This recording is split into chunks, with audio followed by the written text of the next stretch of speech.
ከባቢያዊ ጸጋንና የገበያ ፍላጎትን መሰረት ያደረገ ግብርናን ከአርሶ አደሩ ያስተዋወቀ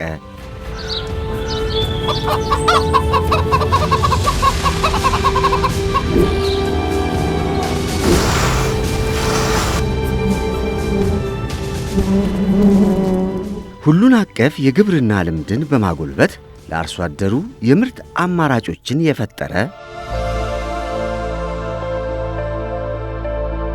አርሶ አደሮች የምግብ ዋስትናቸውን ከማረጋገጥም አልፈው ከምርት ሽያጭ ገቢ እንዲያገኙና ወደ ተሻለ ኑሮ እንዲሸጋገሩ ያስቻለ ኢኒሺዬቲቭ ነው። የተቀናጀ ግብርና ለቤተሰብ ብልጽግና።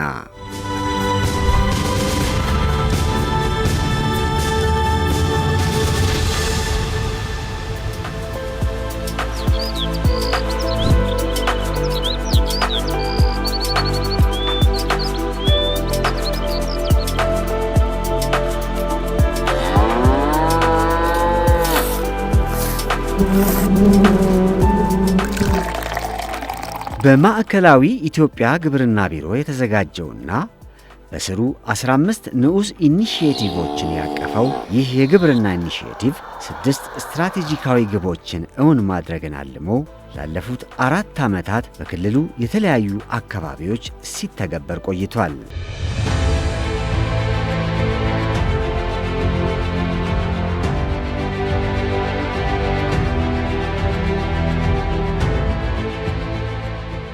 ለገጠር ሽግግር ማዕከሉ የግብርና ሽግግር ነው። ለግብርና ሽግግር ማዕከሉ ደግሞ ቴክኖሎጂ ነው። ስለዚህ እኛ በትክክለኛ ሀዲድ ውስጥ ነው ያለነው። የግብርና ሽግግሩን ለማምጣት ቴክኖሎጂ የመጠቀም ባህላችን ከጊዜ ወደ ጊዜ እያደገ ምርታማነት እያሳደገን የምርት እድገትም የቤተሰብ የማህበረሰብ ጠቃሚነትም እየተረጋገጠ ነው ያለው። ይሄ እንግዲህ የገጠር ሽግግሩ ኦልሬዲ ጉዞውን ጀምረናል። የገጠር ሽግግሩ ደግሞ ቀጥሎ እንግዲህ ሩራል ኢንዱስትሪያላይዜሽን አለፍ ሲል ደግሞ ዘመናዊ አኗኗር ከተሜነት ይመጣል። ለዚህ እንግዲህ መደላደል እየፈጠርን ያለ ነው። ለዚህ ሁሉ መሰረቱ የተቀናጀ ግብርና ለቤተሰብ ብልጽግና የሚለው ጉዞ በትንሽ መሬት በርከት ያለ ጉዳዮችን አቀናጅቶ አናቦ አስተባብሮ ማልማት። ይሄን ለማልማት ክልላዊ የግብርና ሴክተር ኢኒሺዬቲቮች አሉ በቤተሰብ ደረጃ የሚተገበሩ።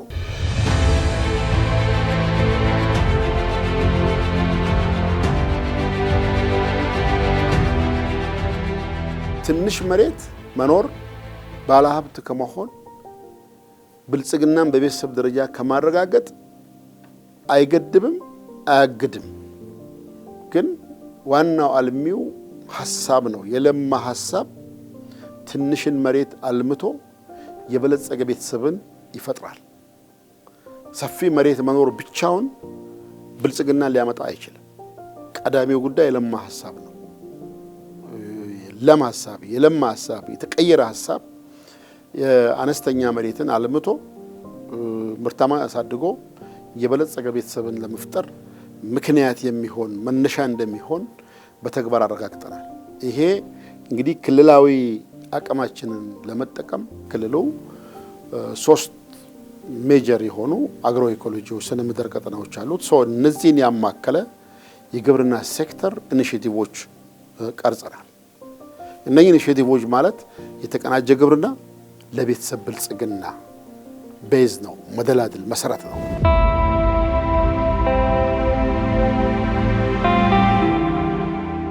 በአካባቢያቸው ጸጋ መሰረት ወደ ተለያዩ የሰብል ምርቶች እንዲሰማሩ የተደረጉ አርሶ አደሮችን ውጤታማ ካደረጓቸው የኢኒሺዬቲቭ ትግበራዎች አንዱ በዓመቱ የተለያዩ ወቅቶች የሚከወነውና ለአርሶ አደሮች የሚደረጉትን ድጋፎች ያቀለለው ኩታ ገጠም እርሻ ነው።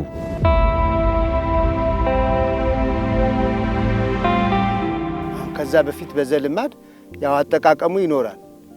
ግን ደግሞ ያው አሁን ይሄ በክላስተር ማረሱ በክላስተር ላይ ያለው ጥቅም ያው ከተማረው ወገን ነው የምታገኘው። ከወረዳው አመራር ከወረዳው ባለሙያ እስከ ቀበሌ ድረስ እስከ ታችኛው መዋቅር ድረስ ወርደው የሚያደርጉልህ ድጋፍ ክላስተር አዋጭነቱ አሁን ከዛ በፊት በተንጠባጠበ እዚህ ጋር ጤፍ እዛ ጋር የሆነ ቦለቄ እዛ ጋር የሆነ እንትን ሲደረግና ኩታ ገጠም ይሄ በክላስተር የምታደርገው ነገር በጣም ጠቀሜታ እንዳለው ማለት ነው ያው ተረድተናል።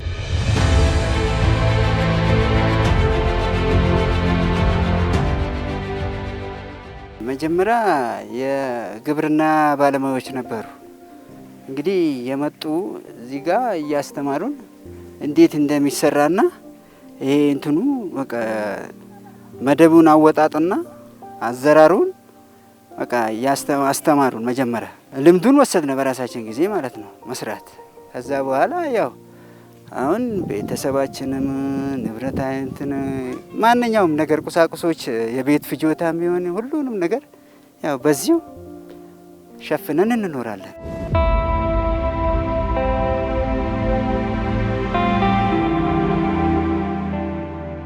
ይሄ ክላስተሩ በጣም ለኛ በዚህ በፊት ብንሰራ ስራ ለውጣማ ያደረገን ይሄ የክላስተሩ ስራ ነው። ሲገባ መንገድ አለ፣ ሲወጣ መንገድ አለ፣ ሲጫኑ መንገድ አለ። ምንም ኪሳራ የለበትም። በቃ የእድገት ጎዳና ነው ማለት ነው። ሰርተናል በየጊዜ። አሁን ይሄንን ጥቅልል ሰርቻለሁ። ከዚህ ከፊት ቲማቲም ነበረ፣ በየገበያ አረጋግተናል። በጣም እሺ፣ በአንድ አመት 3 ጊዜ ግፋ ሳይቆይ ያደረሰ ሰው 4 ጊዜም ይሰራል። ይሄ የማደግ እድገት መንገድ ነው። የክላስተር ይህንን ስራ ከሰራ ነው በቃ ድሮ በነበርነው ለውጠናል። በተለያዩ አካባቢዎች ለሚገኙ አርሶ አደሮች በተለያዩ ፕሮጀክቶች የቀረቡላቸው የመስኖ ውሃ አማራጮች ከዝናብ ጥገኝነት አላቀው ዓመቱን ሙሉ የሚያመርቱባቸውን እድሎች ፈጥረውላቸዋል።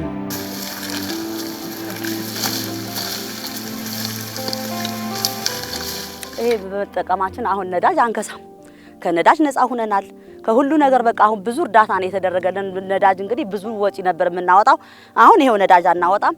በሱ ነው እየሰራንና የምንጠቀመው ብለን ያሰብነው።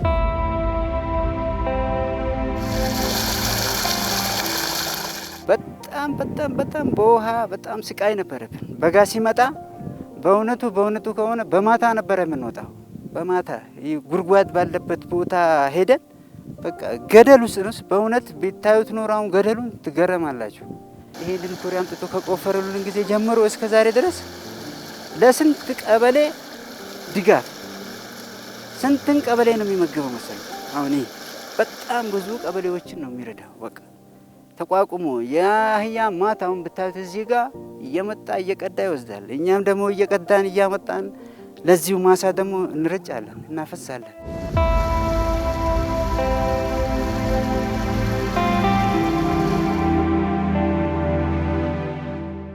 ሶስት አይነት ድጋፍ ሰጥቶናል። አንደኛ ጄኔሬተር በመጀመሪያ ደረጃ፣ ከሁለተኛ ደረጃ አንድ ትንሽ ሶላር ለአንድ ሰው የሚሰራ ሰጥቶናል። በዚህ ዙሪያ ይሄንን ያህል ሰርተናል። አሁንስ ውሃ ስፋቱን ሲያዩ ትልቁም ሶላሮች በአንዳንድ ቦታ አልፎ ከቀበሌ ዙሪያ ገብተዋል። ትልቁ 6 ሰው 5 ሰው በአንድ ቦታ ያለማል። ይህንን ድጋፍ ሰጥቶናል በእነሱ እጅ።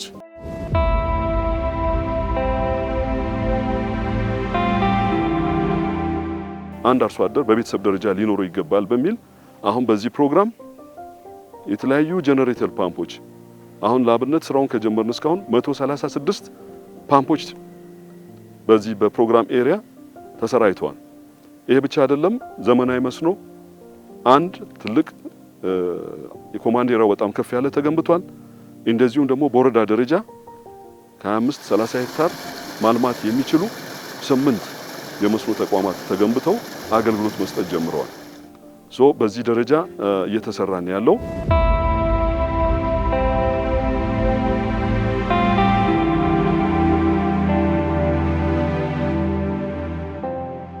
አርሶ አደሮች በመሬታቸው ዋስትና ብቻ የገንዘብ ብድር እንዲያገኙ የተፈጠረላቸው እድል የተሻሻሉ የሰብል ዝርያዎችንና ዘመናዊ የግብርና ቴክኖሎጂዎችን እንዲጠቀሙ እያስቻላቸው ይገኛል።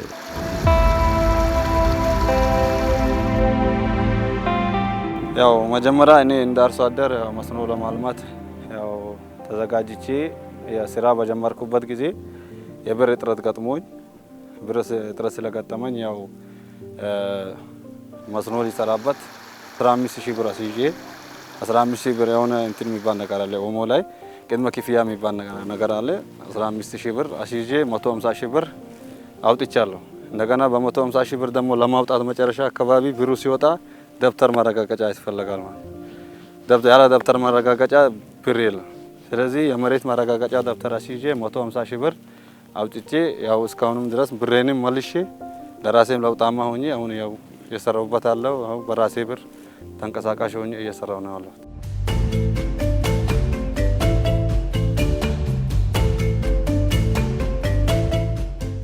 መኪናውን ያው ባንክ ብድር የመሬት ደብተሪያችንን አስይዘን ብድር ከባንክ ወስደን እየተጠቀምን ያለ ነው።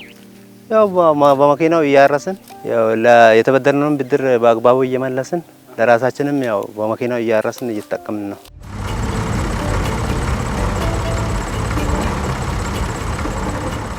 መኪናው በመሬታችን በአግባቡ እናርሳለን። የገቢ ምንጫችንም ያው ከበፊቱ ተሻሽሏል። እርሻችን በወቅቱ እናርሳለን፣ በወቅቱ እንዘራለን። ጥቅሙ በጣም ከፍተኛ ነው።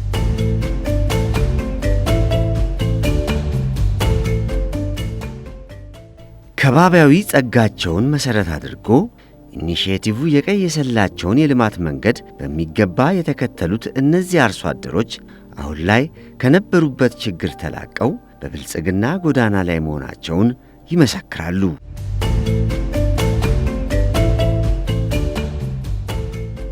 በክላስተር እርሻ ከጀመርኩ በኋላ እኔ ከምግብ ፍጆታ ወጥቼ የገበያ አቅርቦት በቅቻለሁ። እኔም መሰል አርሶ አደሮቼ ኩታ ገጠም ያሉ አርሶ አደሮች በዛው መልክ ናቸው። ያው ከዛ በፊት ለቁርስና በቆሎም ላይ በዝም ብለ በዘልማድ የሚደረገው ነበር፣ ከምግብ ፍጆታ አያልፍም ነበር። አሁን ግን ለገበያ አቅርቦት ጭምር እየተረፍን ነው። በጣም ነው ደስ ያለኝ። ደግሞ በጣም ለውጥ አምጥተናል። እኔ ራሱ በቤቴ ላይ ብዙ ለውጥ ነው ያመጣ ነው። ትኩስ ቲማቲም ነው ከጓራችን ቆርጠን የምናስገባው። ጎመን እናስገባለን፣ ቃሪያ እናስገባለን። ይሄው ሽንኩርትም እንደዚህ ነው። ለራሳችን ራሱ ብዙ ለውጥ አግኝተናል። ህብረተሰቡ ራሱ ይሄን አይቶ በጣም ነው የሚደሰተው። በፊት መስኖ አልነበረም በዚህ አካባቢ። ሌላ ሀገር ሳይ ራሱ በጣም እንትን ይለኝ ነበር። አሁን ግን እግዚአብሔር የተመሰገነ ይሁን በእናንተ ብርታት በዚህ አሁን ራሱ በቃ ይሄን አግኝተን ካሁን ቀደም ራሱ ብዙ ለውጥ አግኝተናል። ግን አሁን ወደፊት ደግሞ የበለጠ እናገኛለን ብለን እቅድ አለን። ይሄንን ስጦታ ስናገኝ ይሄንን እድል ስናገኝ ገና ሰፊ አድርገን ሰርተን ገና የበለጠ ነገር ሰርተን ህብረተሰቡም የስራ እድል ከፍተን እኛም ህብረተሰቡ ደግሞ ተጠቅመን ኑሯችንን ማሻሽለን ብዙ ቦታ እንደርሳለን ብዬ አስባለሁ።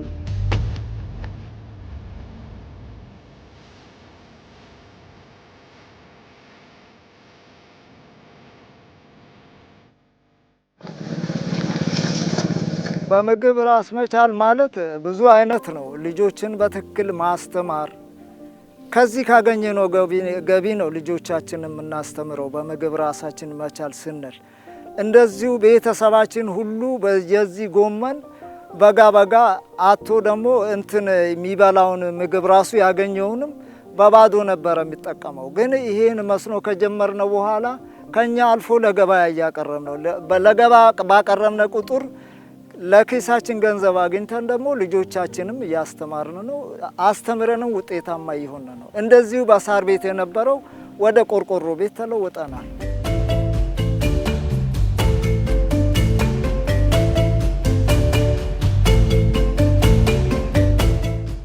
ጥቅም የቤት ሀብት ለውጠናል። ከማብላት ጀምሮ ቆርቆሮም ቤት ሰርተናል። ድሮ አቂማችን ዝቅ ያለ ነበረ። አሁን ጥሩ ነው ለውጣችን። በኪሳችንም እናገኛለን፣ በባንክ አካውንትም እናገኛለን። ቤተሰባችንም ለውጠናል። ከራብ ጥያቄ ወጥተናል። አሁን ለራሳችን አብቅተን ወደ ገበያ እስከ ሀረር ድረስ ጭነናል። እዚህ መጣ ለውጥ ማለት ነው።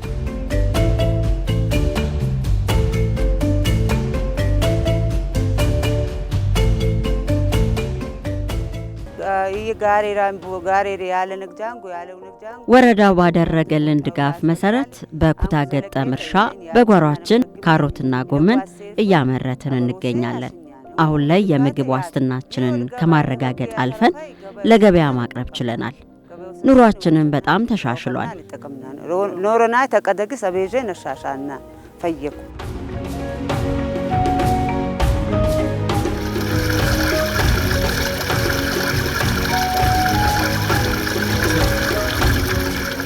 ኢኒሺዬቲቭ በቤተሰብ ደረጃ አስደማሚ ለውጦችን እንዲያመጣ ካስቻሉት ትግበራዎች አንዱ አርሶ አደሮች የጓሯቸውን መሬት አብቃቅተው በሁሉን አቀፍ ግብርና እንዲሰማሩ መደረጋቸው ነው።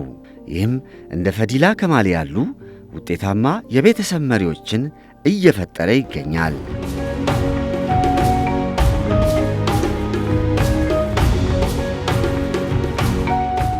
ከሰራን ሁሉ ነገር ይመርታል።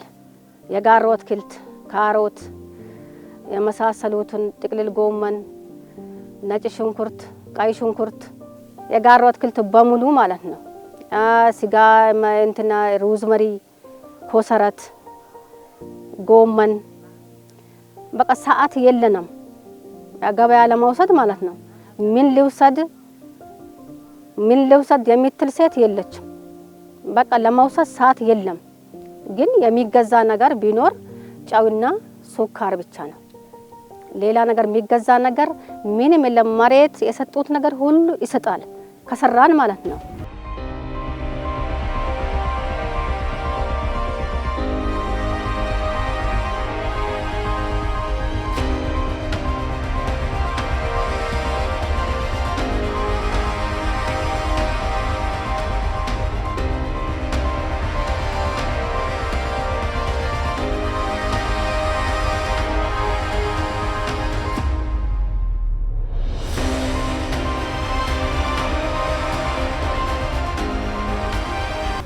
ከቤት ፍጆታማ ወጥቻለሁ። አንድ 4 አመት ሆነዋል ከቤት ፍጆታ ወጥቻለሁ። ግን ወረዳዎቹ ራሳቸው ገበያ ይፈጥራሉ። ያ እነሱም ይወስዳሉ። በቃ የተፈለገ ነገር ዚዮንም ቢሆን ክልልም ቢሆን በቃ እነሱ ገበያ ፈጥሮልኝ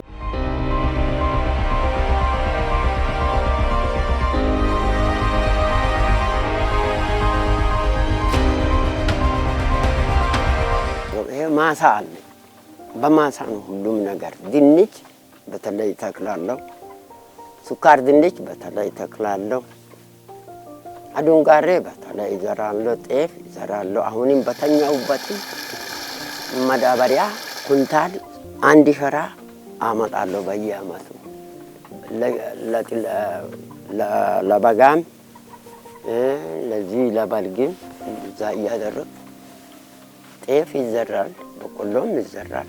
በዛ እነሱ እንቁላል በደንብ ተራ የሚወስደው ልጅ አለኝ። ገባ ዱራሚ ይወስዳል። ዱራሚ ወስዶ እሱ ሸጥቶ ያመጣል ገንዘቡን። በዛ ገንዘብ ለዶሮ ቀለብም ሲገዛ ራሴም ደግሞ ለቤት ቀለብም አንዴም ቆይቼ ኩንታል አመጣ በቆሎ ነበር ትኩረት ሳደርግ ነበረው እና ግብርና ሚኒስቴሩም እዚህ ሲመጣ ዶሮ ቤትም ክፈታሉ ስራ አሉ። በከዛ ቃል የተነሳ ይህንን ቤት ሰራው። ይህንን ቤት እንደሰራውም ደግሞ ወደ 15 ዶሮዎችን አገኘው፣ ሴት ዶሮዎች። እነኛ ሴት ዶሮዎቹም 7 ወር 8 ወር እና ከቀለብኩ በኋላ እንቁላል በመጣሉ አካባቢ አናሳዎች ሆኑ። ወደ ብር ቀየርኩ። ወደ ብር ቀይሬ አሁን ደግሞ እነኚህን አዳዲሶችን ለማስገባት ነው ቻለ። ታዩ እነኚህ እንጨቶች ፍሬ የሚሰጡቱ የሚታዩቱ ናቸው። ማንጎም አለኝ፣ አብካቶም አለ እና ሸንኮራ አገዳም አለ። አገልግሎት የሚሰጡ ለሰውም ለከብት እርባታውም ቢሆን ለመደለብም አገልግሎት የሚሰጥ ሸንኮራ አገዳ አለ። አሁን ታያላችሁ። እነዚህ በውጪ አንጻርም መኖ አንጻር ለእኔ በጣም ከፍተኛ ድጋፍ የሚሰጡኝ ሸንኮራ አገዳን፣ ሙዝን፣ እንሰትን ለማምረት ችያለሁ። እነኚህ ደግሞ በጋንም የሚቋቋሙ ናቸው።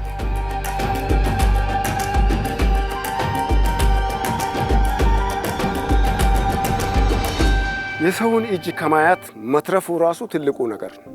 አንድ ሰው ራሱን ችሎ በሚጠቀምበት ሰዓት መንግስትንም ተስፋ ከማድረግ ልክ በሰራው ነገር ማርካት። ይችን ቤት ራሷ በአንድ ከብት የሰራኋት ቤት ናት።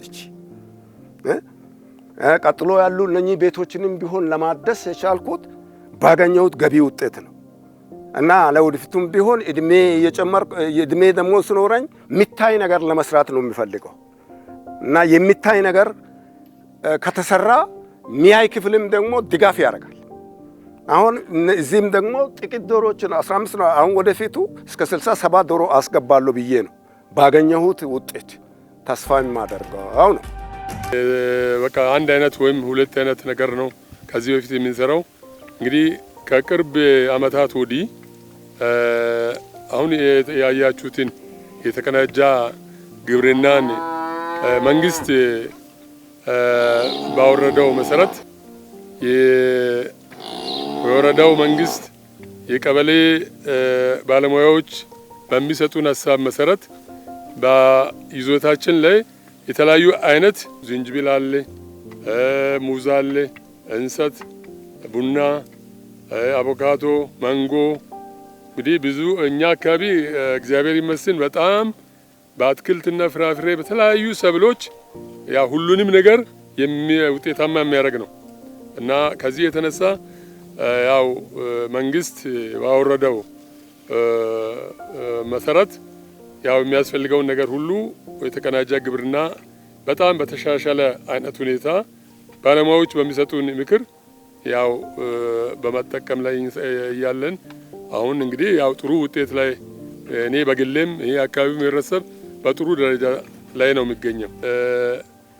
በተለይ አሁን እንግዲህ ከቅርብ አመታት ከ3-4 አመት ወዲህ በጣም ጥሩ ውጤትና ምርታማ በመሆኔ በጣም ተጠቃሚ ነኝ። አሁን ዝንጅብል 1 ኩንታል ተተክሎ እስከ 10 ኩንታል ይመረታል ማለት 1 ኩንታል 100 ኪሎ ከተከልክ እስከ 1000 ኪሎ ግራም ይመረታል።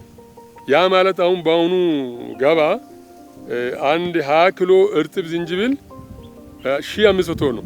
1500 ማለት 100 ኪሎ 7500 ብር ነው። 1 ኩንታል 100 ኪሎ ደረቁ ቢሆን እስከ 40,000 ብር ይሄዳል 100 ኪሎ። ስለዚህ በሁሉ ነገር አሁን እንዳልኩኝ አሁን አቮካዶ 1 ኩንታል 10,000 ድረስ እየተሸጠ ነው በዚህ ሰዓት። 1 ኩንታል 100 ኪሎ ቺ ባለባንዲራ የምንለው ያቺ እንትን እስከ 10,000 ብር ይሸጣል። ከወተቱም ቢሆን ወተት እንግዲህ እኔ በርግጥ ያሉት ላሞች አሁን ያሉት ላሞች እስከ 15 ሊትር በቀን የሚሰጡ ናቸው። ያ ማለት 3 የሚታለቡ አሉ። ያ ማለት እስከ 45 ሊትር በቀን ያገኛለሁ።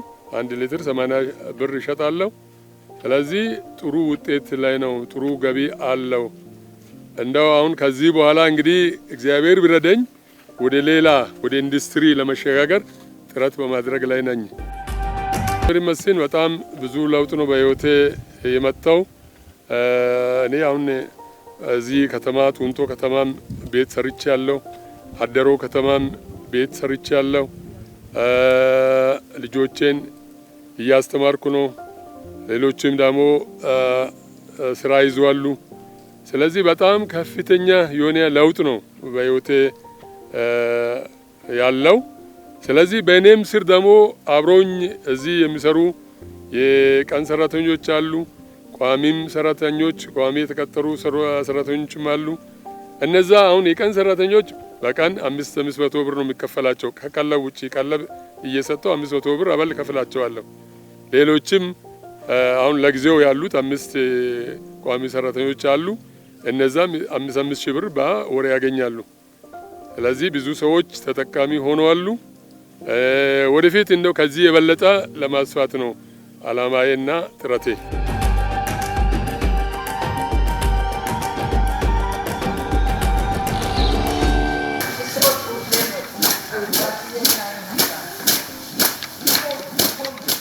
ተቀጣሪ ከነበርኩበት እኔ ለምን ሰው አልቀጥርም፣ ለምን ስራ አልፈጥርም በሚል እሳቤ ከቢሮ ስራ ወጣሁ።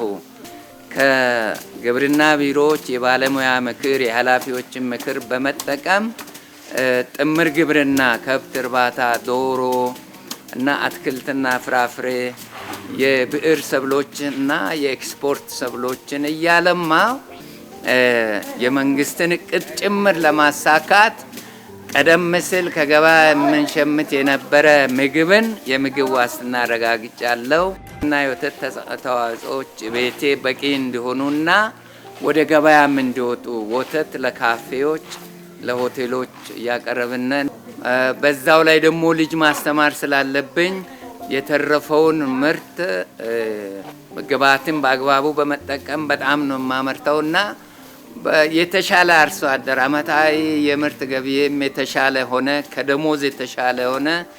ጠግበን እንበላለን፣ ለድሃ እንሰጣለን። ለስራ ስራ ፈጥረ መርኩ አሁን ወደ 12 ከብት አድርሻለሁ። ላም እንሸጣለን፣ ወተት እንሸጣለን፣ የወተት ተዋጽኦ እንሸጣለን። ስለዚህ ህይወታችንን አንድ ቤት ከነበረበት ወደ 3-4 ቤት ይኸው አሁን ዘመናዊ ፔንሲዮን በግብርና ስራና በጥምር ግብርና ስራ ዘመናዊ እንግዳ ማረፊያ አዘጋጅቻለሁ። የንግድ ማዕከላት፣ ሱቆች፣ መጠጥ ቤቶች ደረጃ ደርሰናል።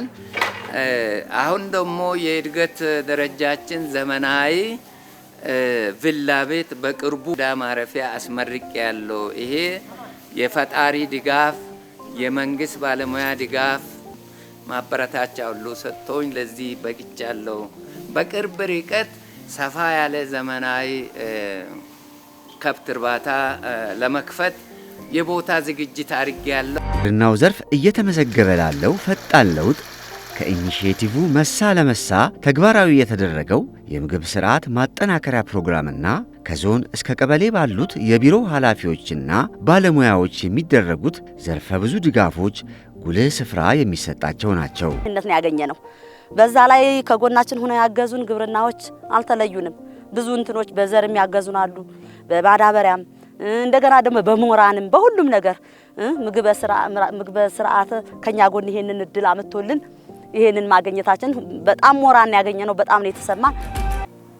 በዚህ አጭር ጊዜ ውስጥ 2 ዓመት 3 ዓመት ጊዜ ውስጥ አሁን ላለንበት ቁመና ለመድረስ ቅድም እንዳነሳሁት በርካታዎቹ ኢኒሼቲቮች በዚህ በቢሮ ኃላፊ በክቡር አቶ ኡስማን ስሩር የማዕከላዊ ኢትዮጵያ ክልል የገጠር ልማት ክለስተር አስተባባሪና በምክትል ርዕሰ መስተዳድር ማድረግ የግብርና ቢሮ ኃላፊ አብዛኞቹ ኢኒሼቲቮች በሳቸው አማካኝነት የተቀረጹና ይሄንን ደግሞ ፕሮግራሞችን በቂ ድጋፍ እገዛ በማድረግ ማኔጅመንታቸውም ጭምር ከክልል እስከ ወረዳ ድረስ ያለው እያንዳንዱን የፕሮግራም ስራ በየወቅቱ በየወሩ እየገመገሙ በቅንጅት ስራው እየተደገፈ እየተመራ ያለበት ሁኔታ ስላለ አሁን ላለንበት ሁኔታ ውጤታማ እንዳደረገን ነው ማየው።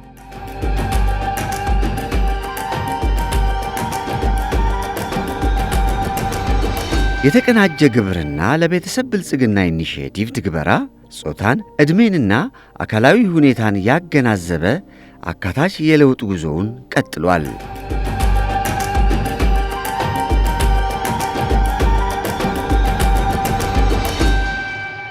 አጠቃላይ ኢኒሼቲቮቻችን እኛ ስናስቀምጣቸው የድህነት መሻገሪያ ድልድዮቻችን፣ የምግብ ሉዓላዊነት ማረጋገጫ አማራጭ አቅጣጫዎቻችን፣ ወደ ብልጽግና ማማ መወጣጫ መሰላሎቻችን ብለናቸዋል። ይሄን ምናልባት መስክ ስትንቀሳቀሱ ወጣቶች ጋር፣ ሴቶች ጋር፣ አረጋውያን ጋር፣ አካል ጉዳተኞች ጋር አይታችኋቸዋል። ኢኒሼቲቮቻችን ተስፋዎቻችን፣ የተስፋ ብርሃኖቻችን ማለት ጀምረዋል ተጠቃሚዎቹ። ስለዚህ አሁን ምንድነው የሚቀረን?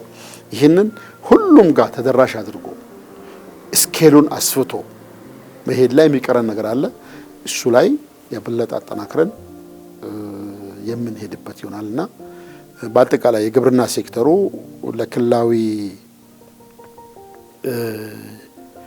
የኢኮኖሚ ሽግግር፣ የምግብ ሉዓላዊነት መረጋገጥ፣ ብልጽግናን በቤተሰብ ደረጃ እና በማህበረሰብ ደረጃ ማረጋገጥ፣ ክልሉን የብልጽግና ተምሳሌት እናደርግ ብለን የጀመርነው ጉዞ በትክክለኛ ሀዲስ ውስጥ አለ። ይሄን ግን ፍጥነቱን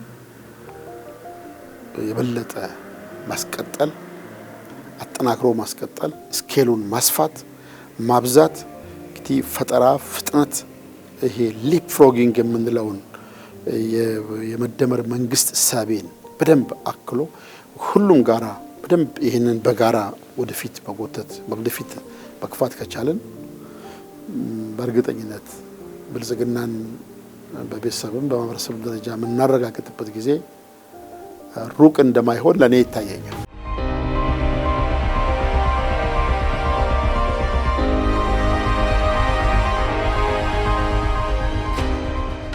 ቀጣይ የኢኒሼቲቭ ምዕራፎች ተተግብረው የክልሉ አርሶ አደሮች የምግብ ዋስትና እንዲረጋገጥ፣ ኢኮኖሚያቸው የዳበረ ቤተሰቦች እንዲፈጠሩና የክልሉ ዘላቂ ብልጽግና ባጠረ ጊዜ እውን እንዲሆን ሁሉም ባለድርሻ አካላት የበኩላቸውን ይወጡ ዘንድ ግድ ይላል።